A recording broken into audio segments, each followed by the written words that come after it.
हटाए महादेव पहुंच गए सीधे वृंदावन। वृंदावन जाकर के कुछ सखी से बोले, हम भविष्य कथन करने वाले हैं, हमने सुनी है यहाँ के राजा जो नंद बाबा उनके लाला भयो है, नहीं जाके उनको समाचार दो। गोपी ने जाकर के कही, बोले मैया द्वारे एक जोगी आयो दर्शन करवे और कह रहा है कि बहुत बड़ा ज्योतिषाचार्य लाला को भविष्य बताएगा। यशोदा मैया का स्वभाव है कि पहले जो भी आवे उसको पहले देख लेती है। कई जगह तो हमारे ब्रज के साहित्यों में ऐसा वर्णन है कि 6 महीने तक तो लाला को मुख ही नहीं दिखाया और मैया ने कोई है हृदय से लगाई रही। 6 महीना बाद जब ब्रजवासी रोने लगे, नंद बाबा से शिकायत करी, बोले देखो मैया कैसी, हम यहाँ नाच रहे हैं, उत्सव मना रहे हैं, मोहिना दिखावे लाला को, मिलवावे ही ना लालाते। तब नंद बाबा ने जाकर के यशोदा मैया से कही, तब अटारी पे जाके मैया ने केवल लाला के पाम दिखाए, चरण चरणन ते चद्दर हटाई और देख ले, मुख तब भी नहीं दिखाए हो। मैया अपने हृदय से लगाए घूमते लाला को। गोपी ने आके कही, बोले बहुत बड़ा ज्योतिषी आयो है, लाला के काजे गंडा बनवा लेंगे। मैया बोली पहले दिखाओ कौन है। अटारी से मैया ने जैसे ही देखी महाराज महादेव का रूप देख करके, जब सासू मां मूर्छित हो गई थी स्वयं की, तो और लोगों का तो क्या ही हो। जैसे यशोदा मैया ने देखी, मेरी तू बावड़ी है गई है, कौन है पकड़ लाई है, या के पास लेके जाऊंगी मैं लाला है, या को रूप देखी हो, गले में सांप पहन के डोल रहा है।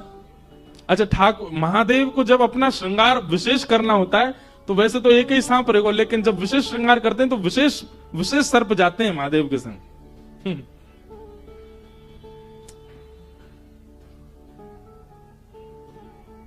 अब मैया द्वार पे आगो, जोगी क्या करें। बोले अरे बाबा मोड़ान के एक ही काम है, दक्षिणा दे दो सबरे चले जाएंगे। तो एक काम कर, बोले कहा सोने की थाल ला, वहां में रत्न जवाहरात सबरे भर के लिया और लाला की 7 बार ऐसे बेर के नजर उतार के या बाबा हुए दिया, दिखेगा वो ना गोकुल में, लेके चलो जाएगा इतने रत्नन ने, लाला ना दिखाऊंगी याकू। ले भिक्षा चली नंद रानी, कंचन थाल सजाया, लो भिक्षा जोगी जाओ। भिक्षा लेकर के जैसी मैया गई, जाकर के रत्न आभूषण सब प्रस्तुत कर दिए। महादेव देख करके बोले मैया जी कहा लेके आई हो। बोले बाबा यही ले जाओ, ये दक्षिणा है हमारे लाला के यहाँ, आप आए, आप हमारे द्वार पे आए, आपको बारंबार प्रणाम करें, लो दक्षिणा लो, अब जाओ यहाँ से। मैया हमको ये सब नहीं चाहिए, हम तो तेरे लाला को दर्शन करने आए हैं। मैया बोली मेरो लाला फोटून में भी सांप देख ले तो डर जाए, तुम तो सांची की लटका के डोल रहे हो, कानन में कुंडल नहीं है, देख कैसे बिच्छू पकड़ के बैठे हैं, बिच्छू के डंक यहां लगा रखे महादेव ने, बिच्छू लटक रहे, कैसे भोले बाबा है। मैया या एक सांप तो इतना भय खा रही है, तेरो लाला 1000 फण वाले सांप पे सो है। यशोदा मैया बोली मेरे लाला की शत्रु सू मैं, 1000 फण वाले सांप पे ऐसी बोल लो बाबा है, मेरो लाला सर्प के आसन पे। अरे मैया तू जानती नहीं अपने लाला को, उत्तरलोकीनाथ है, पर ब्रह्म है, देवी देवता सब बाकी आगे नतमस्तक रहे।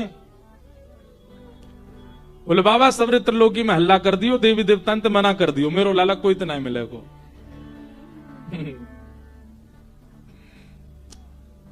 महादेव बोले ना चाहिए तेरी दौलत भिक्षा, ना चाहिए तेरी दौलत, ना ये कंचन माया हो मैया, ना ये कंचन माया, तेरे लाल को दर्श करा दे मैया, तेरे लाल को दर्श करा दे, मैं बड़ी दूर ते आयो हो मैया, बड़ी मैया काशी ते चल के आया हूं, बहुत लंबा समय लगो मैया, कछु नहीं चाहिए, बस अपना लाला दिखा दे। मैया बोली लाला तो ना मिलोगे बाबा, और कछु बता। महादेव ने थोड़ी अपनी भ्रगुटी टेढ़ी करी, त्रिशूल गाड़ दिया और बैठ गए। मैया तू अभी साधुन की हट जाने ना है, हम तेरे द्वार पे ही बैठे रहेंगे, आज नहीं तो कल, कल नहीं तो परसों, कभी तो तेरो लाला ने करके आवेगो, तब देख लेंगे बाकू। और ऐसी समाधि में जाऊंगा, ऐसी समाधि में जाऊंगा कि प्रलय भी मुंह को हिला नहीं पावेगा यहां से। और महादेव त्रिशूल गाड़ के वहीं बैठ गए और जैसे नेत्र बंद करने लगे, मैया बोली बाबा बाबा तप में बाद में जाइयो, एक बात सुन ले। बोले कहा, लाला मुंह को घर में बूढ़ो करनो आ जाए, बाहर नहीं आवेगा। तू साधुन की हट कर रहा है, मैं त्रिया हट जानू। लाला को भीतर ही ब्याह कर दूंगी, भीतर ही बूढ़ो कर दूंगी, भीतर ही बालक कह जाएंगे वाके, तो ही नहीं मिलाऊंगी। तू बैठ जाए यहां पे।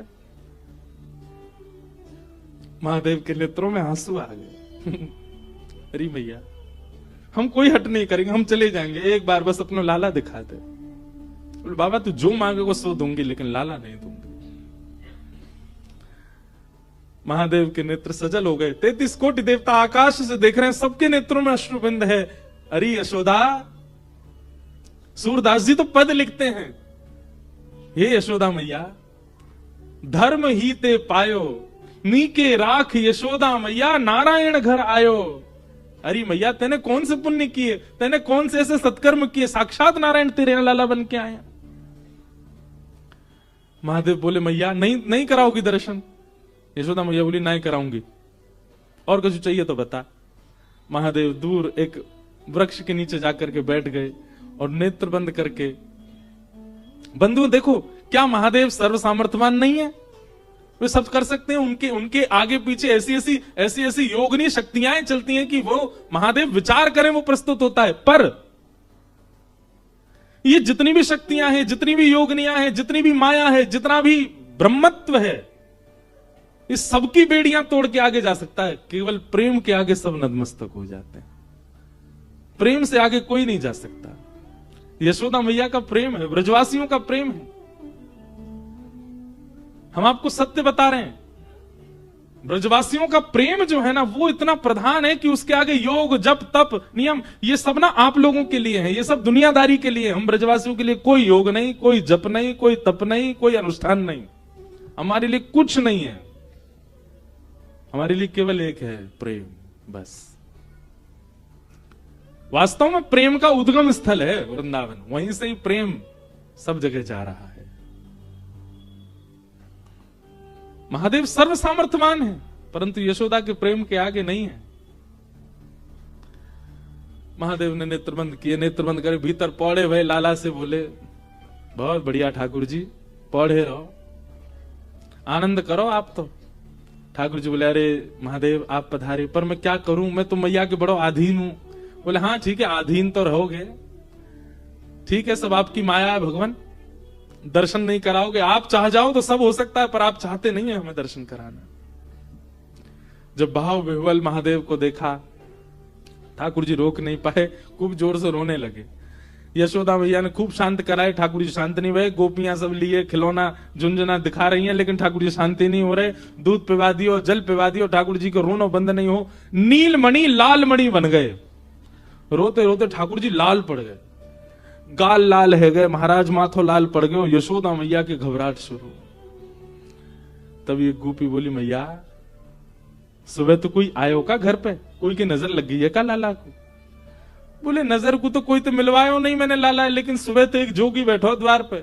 बोले मैया मुझे दर्शन करा लाला को। मैया बोली, मैया बस भाई जोगी नहीं, कोई तंत्र मंत्र की हो भारत। बोले मैया तू अपनी गोद में ले जा लाला है, लेकिन वह जोगी को दर्शन करा दे। मैया ने जोगी बुलवाए भीतर, महादेव बैठे हैं बिल्कुल अपने ध्यान में। तुरंत गोपी आई और गोपी आकर बोली, अरे बाबा चलो यशोदा मैया बुला रही हैं। महादेव बोले, यशोदा मैया तो कह दो समय ना हमारे पास, इतनी देर तक हम द्वार पे खड़े रहे तब तो मिलवाया नहीं, अब बुला रही है भीतर, जरूर कोई आफत आई होगी। अरे बाबा तुम तो देखो कैसे सुंदर, कैसे भोरे हैं, कैसे तुम्हारो स्वरूप। बाबा खूब बढ़िया आतन की रोटी बना के पवावेगी यशोदा मैया, चलो भीतर। महादेव बोले, अब हमारी कुछ शर्तें, पहले तो केवल दर्शन करना था, पर अब हमारी शर्त है। क्या? यशोदा का जो लाला है वो हमारी गोद में देना पड़ेगा। हमारी गोद में आएगा, हम उसको थोड़ी देर खिलाएंगे, थोड़ी देर उसके संग नृत्य करेंगे, थोड़ी देर जब आनंद हो जाएगा तब देके जाएंगे। पहले तो दर्शन में ही हम जा रहे थे दर्शन करके वापस, पर अब हमारे भाव बढ़ गए, अब हम गोदी में खिला के जाएंगे। मंजूर हो तो बता। मैया से जाके गई, मैया बोली ज्यादा से ज्यादा रात तक रोवेगो लाला, सुबह तो शांत ही जाएगो, गोद में नहीं दूंगी बाकी में। ठाकुर जी ने जैसे ये बात सुनी तो जैसे बच्चे रोते रोते कभी सांस चली जाती है बच्चों की, ऐसी रोते रोते ठाकुर जी की सांस चली गई। अब तो सब देखें तो मुंह खुल रहा है, आंसू निकल रहे हैं, लेकिन आवाज नहीं आ रही ठाकुर जी की। सब ने गोद में लिए, खूब थप्पी दी, ठाकुर जी की सांस नहीं आवे। गोपी बोली मैया, बाबा टोटका कर रहा भारते, बा गोद में दे दियो मैया, लेकिन वह बुला ले भीतर। लाला से बड़ो कुछ नहीं है। तुरंत कहीं बोले बाबा जो कहोगे सो करेंगे। बोले अब हम गोद से भी ऊपर हमारी भाव बढ़ गए। बोले अब क्या भाव है आपका? बोले मैया से कहो अपने द्वार पे ही हमारा स्थान बनवावे, और जब जब या को लाला निकलेगा तब तब देखेंगे अब इतने में काम नहीं चलेगा। यशोदा मैया सब में राजी है गई। सूरदास जी महाराज वर्णन कर रहे हैं, महादेव भीतर गए हैं नंद भवन में।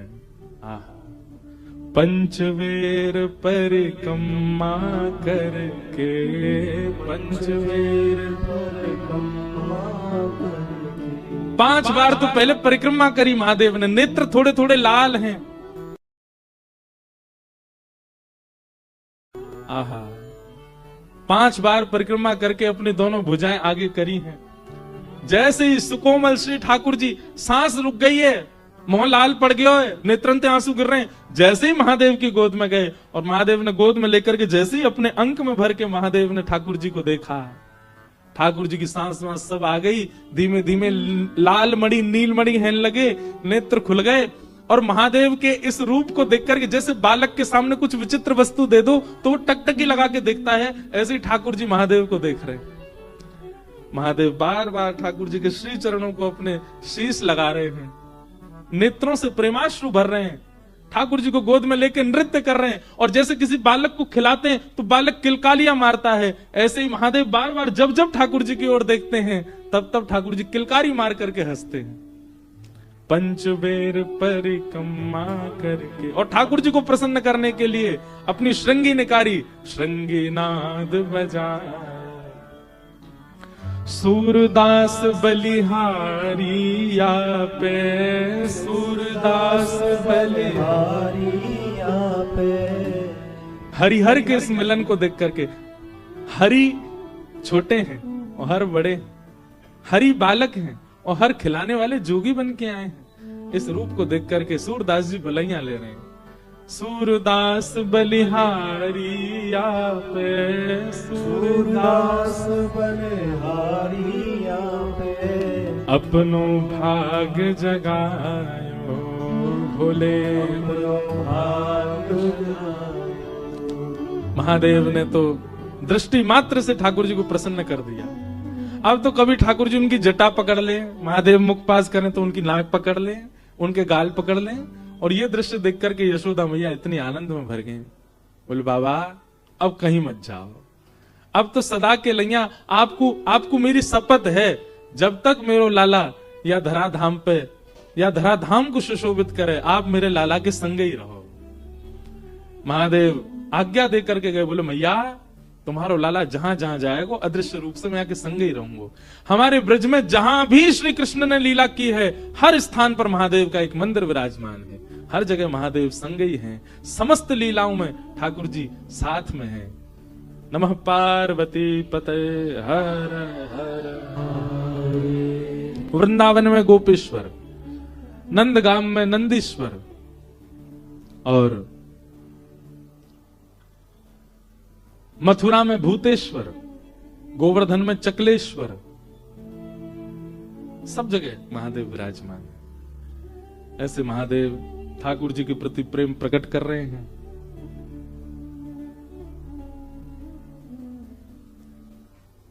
उस प्रेम भाव को हम वंदन करते हैं, नमन करते हैं। पूतना नाम की राक्षसी, कंस ने उसको भेजा है, जाओ 84 कोस में मेरे शत्रु कृष्ण को ढूंढो और उसका वध करो। पूतना ने अपना रूप बदला, अत्यंत सुंदरी बनकर के 84 कोस में जन्म लेने वाले जितने भी बच्चे हैं सबके घर जाती है और उन बालकों को गोद में लेके अपना पयोधर पान कराती है। कालकूट विष पीते ही बालक मर जाते हैं। ऐसे करते करते पूतना जैसी गोकुल पहुंची, कहते हैं पूतना इतनी सुंदर बन के आई कि सब उसके रूप को देखने लगे। भजन में सबसे पहले बाधा के रूप में पूतना ही आती है। पूतना माने अविद्या, पूतना माने अज्ञान। भजन में, किसी भी साधक के भजन में सबसे पहले उसके भजन को नष्ट करने के लिए पूतना आती है, अविद्या और अज्ञान के रूप में। अज्ञान किसे कहते हैं? आप भगवत भजन करते हैं, आप कथा श्रवण करते हैं, आप ठाकुर जी की सेवा करते हैं और उसके बावजूद भी आपका विश्वास अपसगुनों पर है, ये एक प्रकार का अज्ञान है। आपने कथा कराई, अब कथा जिस दिन विश्राम हुई उसी दिन शाम कोई ऐसी घटना हो गई या परिवार में या आपके व्यापार में, तो आपके मन में क्या है? कथा कराई थी तब से ही हो रहा है। ये एक प्रकार का अज्ञान है। आप भक्ति के मार्ग पर हैं और उस भक्ति मार्ग पर चलने के बाद कोई घटना घटती है तो आप घटना का आरोप भक्ति पर लगा रहे हैं, ये अज्ञान है। महाराज जी पहले तो हम बहुत बढ़िया थे, जब से हमने गुरु दीक्षा ली है हमको लगता है हमारे गुरु जी अच्छे नहीं है, तभी हमको इतनी पीड़ा, बुखार ही नहीं उतरता हमारे घर में ये होता है ये होता है। ऐसा क्यों? आप गुरु पर, आप भक्ति पर, आप भगवान पर प्रश्न थोड़ी उठा सकते हैं। ये अविद्या है, ये अज्ञान है।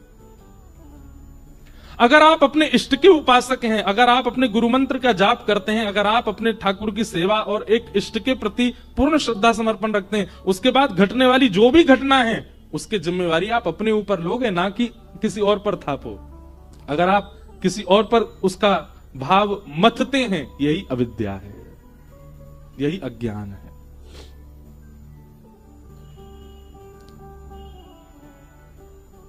ब्याह में गई थी हमारी बेटी, तब से इसके कुछ हो गया है। ये अपशगुन उन लोगों को होते हैं जो भगवत भाव में व्यवस्थित नहीं है। कभी कभी मेरे मन में एक बात आती है, भगवान भागवत जी सब मंगल करें, पर लोग कहते हैं हम पे किसी ने कुछ करवा दिया, हमारे ऊपर किसी ने कुछ बांध दिया टूट। आपको पता, हमको हजारों लोग देखते हैं, हजारों लोग सुनने कथा आते हैं, और उन हजारों में कई लोग तो परम मित्र आते हैं। परम मित्र समझ जाओ, परम मित्र का मतलब वो यही देखने और करने आते हैं कि इन पे क्या करें हम। तो हमको तो एक नहीं, हमको तो 1000 लोगों के द्वारा बांधवा देना चाहिए सिर पे, घर में कुछ हो जाए। कुछ नहीं, हमारे माई श्यामाजू को राज। जब सिर पे ठाकुर विराजमान है, गुरुदेव की कृपा विराजमान, फिर कोई कुछ नहीं कर सकता। पर आपने गुरु, आपने भगवत भाव, आपने आराध्य को केवल इसलिए भजा है, केवल इसलिए उनकी सन्निधि ग्रहण कर रहे हैं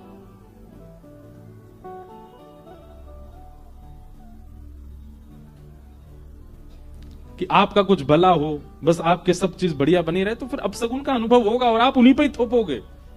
जब से हम वृंदावन गए तब से ही कुछ हो रहा है, जब से हम काशी गए तब से ही कुछ हो रहा है। नहीं, ये सब आपके प्रारब्ध हैं, प्रारब्ध कर्म से ही सब भोगते हैं। इसलिए इसी को अविद्या कहते हैं। यही पूतना है कि आप भजन करने के बावजूद भी घटने वाली घटनाओं को भजन पर थोप रहे हैं। जब से हमने भक्ति करना शुरू किया तब से ऐसा हो रहा है। नहीं, एक रूप पूतना का। दूसरा रूप पूतना का क्या है? आपका भजन प्रधान है, आपकी कथा प्रधान है, आपके गुरु प्रधान है, आपके इष्ट प्रधान है, पर इन प्रधानताओं में जिस कारण से आपका मन नहीं लगता वही पूतना है।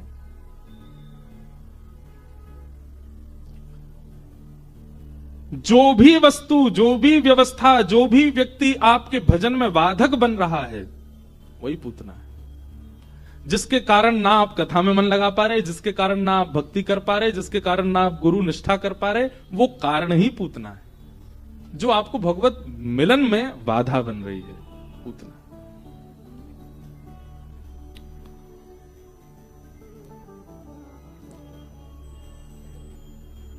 पूतना आई और पूतना ने आते सब ब्रजवासियों को अपनी ओर मोहित कर लिया। सब उसके रूप पर, सब उसके भाव पर मोहित होते चले गए।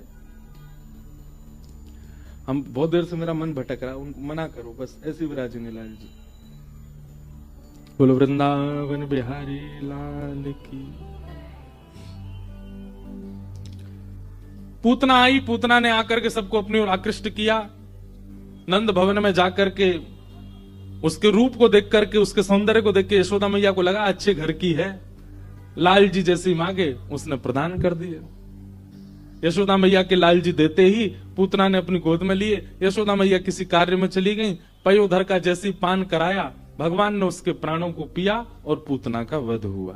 बोलो भक्त वत्सल भगवान की। 6 दिन के ठाकुर जी ने पूतना का वध किया। है तो बहुत विस्तृत चर्चा पूतना मर्दन की। पूतना का वध किया, विशाल रूप धारण किया था। सब ब्रजवासियों ने उसकी संस्कार आदि किए। तत्पश्चात ठाकुर जी अब 3 महीना के भये, और जैसे ही लाला 3 महीना के भये, ठाकुर जी ने पहली बात आज करवट बदली। जैसे ही लाल जी अपनी जगह से हिले, पूरे ब्रजमंडल में उत्सव मनने लगा। बोले काय बात को उत्सव? अरे नंद जी के लाला ने आज करवट ली है। करवट उत्सव हुआ। सब ब्रजवासी आए। मैया ने भीड़ जानकर के ठाकुर जी को एक बैलगाड़ी के नीचे सुवाई दिया।